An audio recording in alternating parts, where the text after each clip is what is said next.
I have a close friend. She is like an older sister to me, and she absolutely loves wearing jewelry. From necklaces to rings, she wears all kinds, mostly made of stones in various colors and styles. Recently, I had a chance to meet up with her again, and she shared with me that she had been going through a streak of bad luck. Sometimes her leg would hurt, other times she would feel tightness in her chest or have trouble breathing. Because of that, she kept having to spend money on doctor visits and medication, so the moment she received her pension, it was already gone. Hearing that, I took a closer look at her face and also paid attention to the necklace she was wearing. It looked quite luxurious at first glance, but the gemstone had a very dark tone, almost completely black. In Feng Shui, jewelry with deep dark tones tends to carry a lot of negative energy. For people over 60 years old, wearing such items regularly can gradually cause their health to decline. And when your health goes down, it is only natural that medical bills start piling up along with it. To help you avoid the same mistake, today's video is made to help you recognize the types of jewelry that people over 60 should avoid wearing, because they can silently drag down your good energy without you even noticing. Before we get started, if you have any messages or blessings you would like to leave for your family or even for yourself, please feel free to share them down below. Now, let's begin. Energy and life force at the age of 60, and why jewelry requires extra caution. In Eastern Feng Shui, turning 60 is seen as completing a full life cycle. This cycle contains 60 combinations formed by the 10 heavenly stems and the 12 earthly branches, and after 60 years, the cycle begins again. Because it marks the end of one full round, many people naturally shift towards stability and protecting their inner vitality. When routines feel balanced, health stays steady, and the mind is calm, life tends to flow more smoothly. Traditional Feng Shui describes life force vital energy as a subtle field that surrounds and protects the body. In younger years, active energy is usually strong, helping people resist negative influences. After 60, that active energy gradually declines, while passive energy accumulates more easily.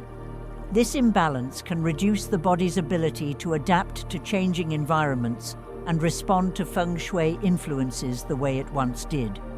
That is why jewelry should be chosen with extra care.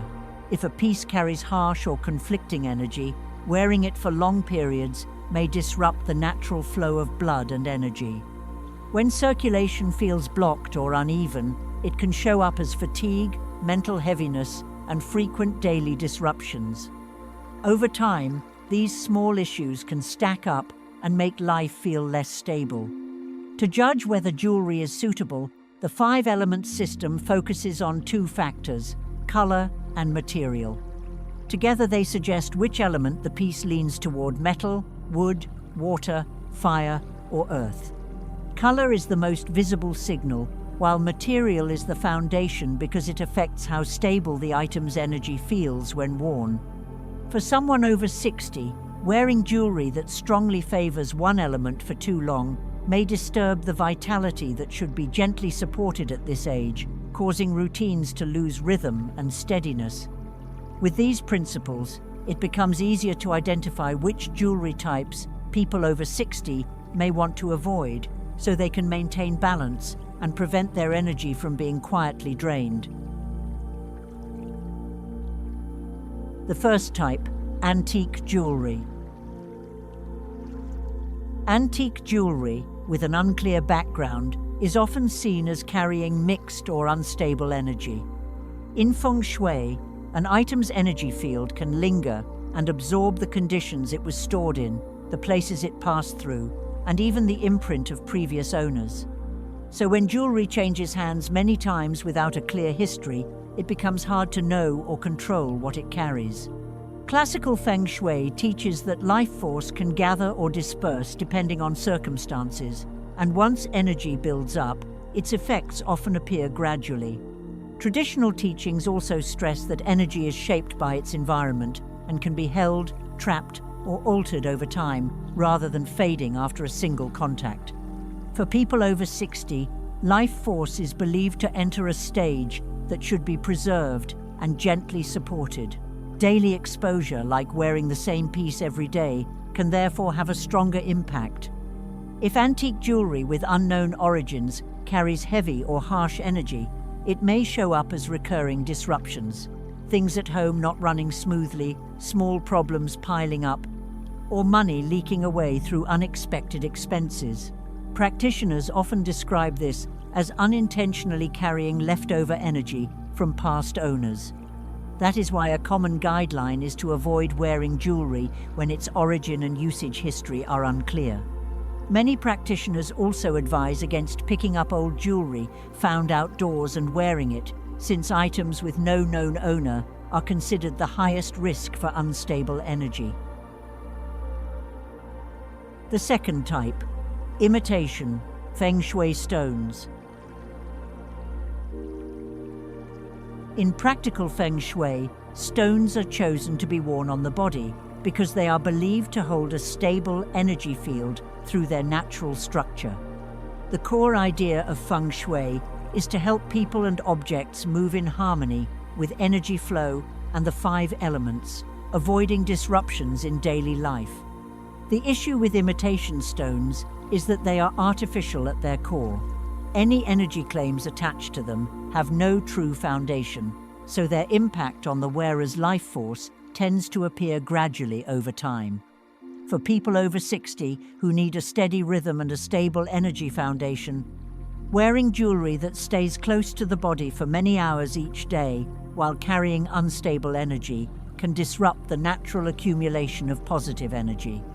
The result often shows up as household matters being interrupted, financial plans breaking into smaller unexpected expenses, and money having difficulty settling and staying.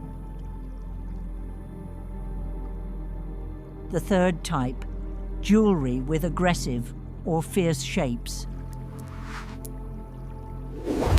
For people over 60, this category is considered highly stimulating and disruptive. The shape, edges, and direction of the jewelry can create attacking energy flows. In Feng Shui form theory, beneficial energy is meant to move gently, curve naturally, and gather smoothly. Sharp lines, pointed tips, and aggressive angles are seen as fast-moving, forceful energy that is difficult to contain. When jewelry features overly aggressive symbols such as skulls, ferocious animals, or threatening creatures, or when designs include many sharp edges resembling arrows or blades, it often destabilizes the energy around the wearer. Over time, this instability can disrupt daily routines. When the rhythm of life stays off for too long, it often shows up as household complications, frequent repairs, health issues, and difficulty saving money. Even symbolic guardian figures can become problematic if they are carved too aggressively or designed incorrectly, causing their meaning to shift from attracting and preserving wealth to overstimulating energy instead. For older adults, a commonly recommended principle when choosing jewelry is to reduce aggressive symbolism and prioritize harmonious shapes. Rounded lines, fewer sharp angles, balanced designs, and avoiding outward-pointing or inward-facing spikes helps soften energy flow, allowing life force to move smoothly and gather more easily. The fourth type, stones with strong passive energy, such as obsidian. Obsidian is widely known as a protective stone with powerful defensive qualities. It is often worn to block negative influences and reduce harmful environmental effects. However, most obsidian has a deep black color. Within the 5 elements framework, black is associated with the water element and leans toward passive energy. This gives obsidian a tendency to absorb and sink energy, slowing the overall energy flow when worn frequently. For people over 60, life force is at a stage where it needs to be nourished and kept at a steady pace to support a stable life. Since active energy is no longer as strong as it was in youth, overall energy balance already leans more passive. Wearing obsidian continuously over long periods can cause energy to become overly withdrawn, slowing life force circulation and making balance harder to maintain. This often leads to money coming in and then quickly flowing back out. The energy of obsidian can be compared to a black hole. It pulls in and collects surrounding energy to filter negativity for the wearer. But if an older person's life force is not strong enough, constant filtering can lead to overload. Negative energy is removed, but positive energy is also drained at the same time, making overall fortune harder to stabilize. For this reason, obsidian is considered selective and more suitable for individuals with strong energy foundations or those whose elemental makeup naturally aligns with water or wood, where energy interaction remains balanced and supportive. Next, I am going to show you how to perform a full energy transformation process from cleansing to activation so that your jewelry does not end up draining your good energy. Step 1. Cleanse and release old energy. First, you need to separate your jewelry from any lingering negative energy using the power of natural elements. The most common and effective method is to use water and salt. You can soak the jewelry in a bowl of diluted salt water, preferably sea salt, or place it on a plate of dry salt for a few hours. Salt has a very strong ability to absorb negative vibrations. If your item contains stones that are sensitive to salt, you can instead pass the piece through the smoke of sandalwood incense or Palo Santo.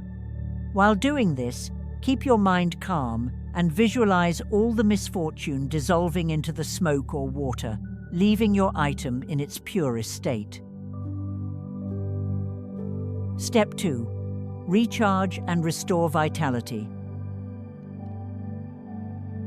Once the jewelry has been cleansed, it is like a blank slate. It needs to be filled again with positive energy. Choose an early morning when the sun is just rising, or a night with a full moon to place your jewelry outdoors. Natural light not only deep cleans, but also infuses gemstones and metals with powerful life energy.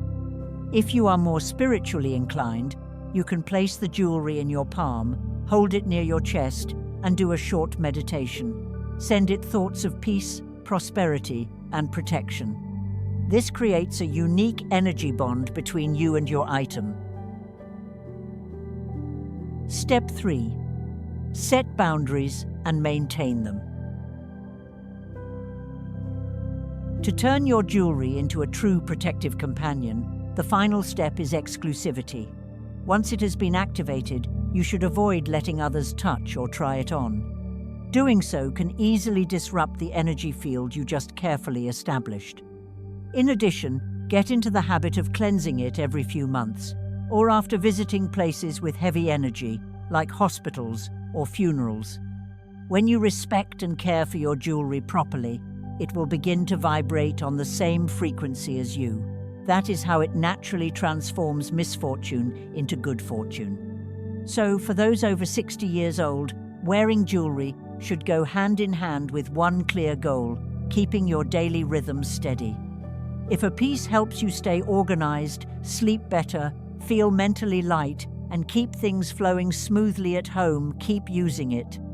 But if something causes disruptions or brings in small accumulating issues, take a break. Cleanse it thoroughly, and only use it again properly if you truly still want to keep it. When applied correctly, Feng Shui is like a daily habit of self-care. Choose moderately, use with clarity, and avoid going to extremes. Jewelry does not need to be flashy or expensive. What matters is that it suits you, you wear it mindfully, and it helps you maintain a grounded life.